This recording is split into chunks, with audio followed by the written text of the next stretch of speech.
golden. It'd have more foam, but I drank some, so now it doesn't. But hopefully not too much is in my mustache. No, that's great for the video. I know, right?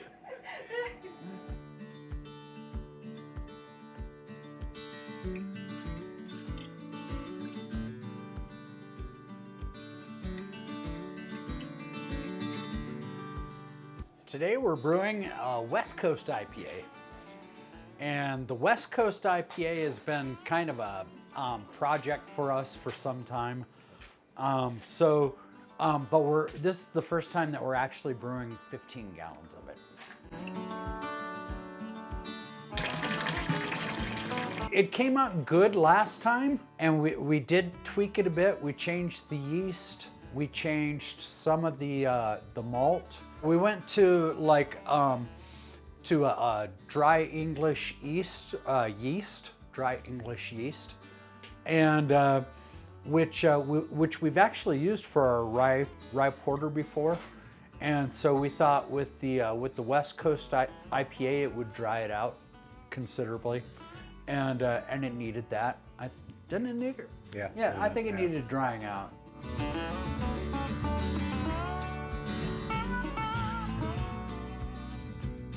If you drink like a stout or a porter, the fact of the matter is a lot of the times it's the sweetness that keeps you from continuing to drink it, you know? You end up more or less sipping it because that sweetness, it's just hard to freaking, to consume it like that. It's just too much after a while. Yeah, it's just too much. You got that mouth feel, and it's all in your mouth, and it just stays there. And it gets heavy in your stomach, and but when you dry things out, it tends to make it a bit more drinkable. And if you're gonna have a good beer, you want to keep drinking it. Yeah, right, exactly. So it's not that I don't like sweetness, I just don't like it to be the freaking main story, you know? Preach it, brother. Preach it. Absolutely, man. And then actually we went from the German Pils to a more English type of ale for the malt. It's Golden Promise, which we are very fond of, but we also thought that it would be a good base malt for our West Coast IPA. Oh man, it smells good. Alrighty. That's part of brew day right here. Yeah. That part of it is still a little bit, we need to sample the final product and see where we're at, but we're pretty confident that it's going to make a big difference. But the whole thing is that you want to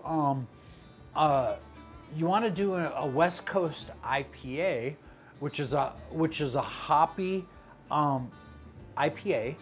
But you still want to have the predominant flavor to be malt. I couldn't get that, I didn't feel, with a Pilsner or even a two-row pale malt. I needed something with a little bit more freaking oomph. And so we went with the Golden Promise, and I think that we've nailed down a nice beefy malt.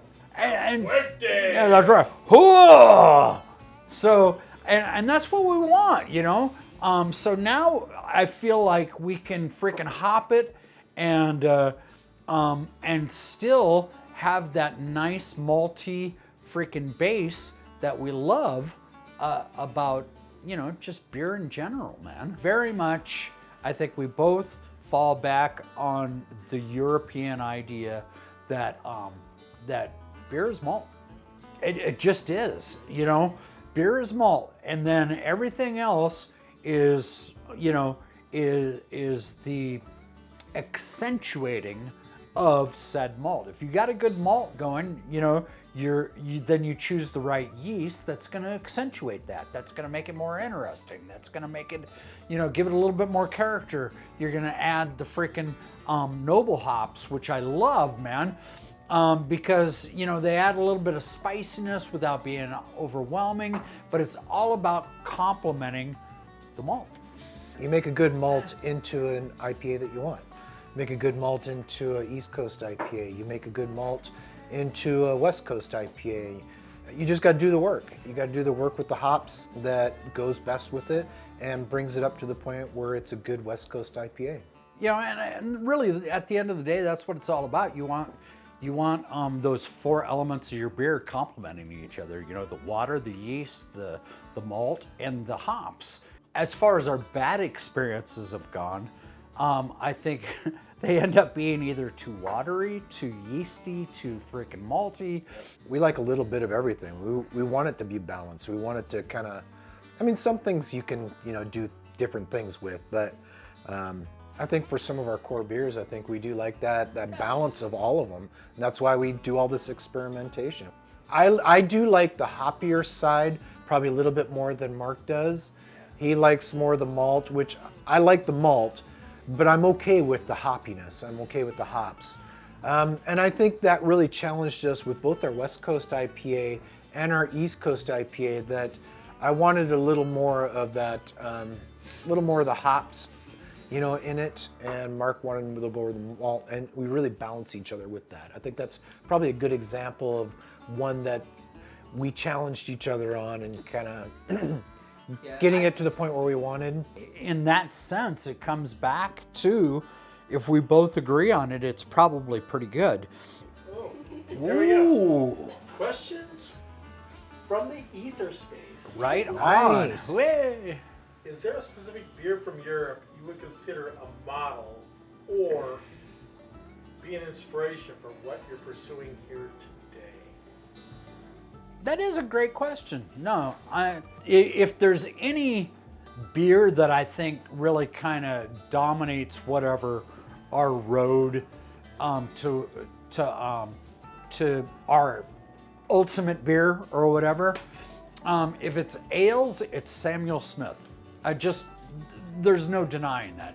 Samuel Smith is, as far as I'm concerned, the greatest ale brewery in history. How's that?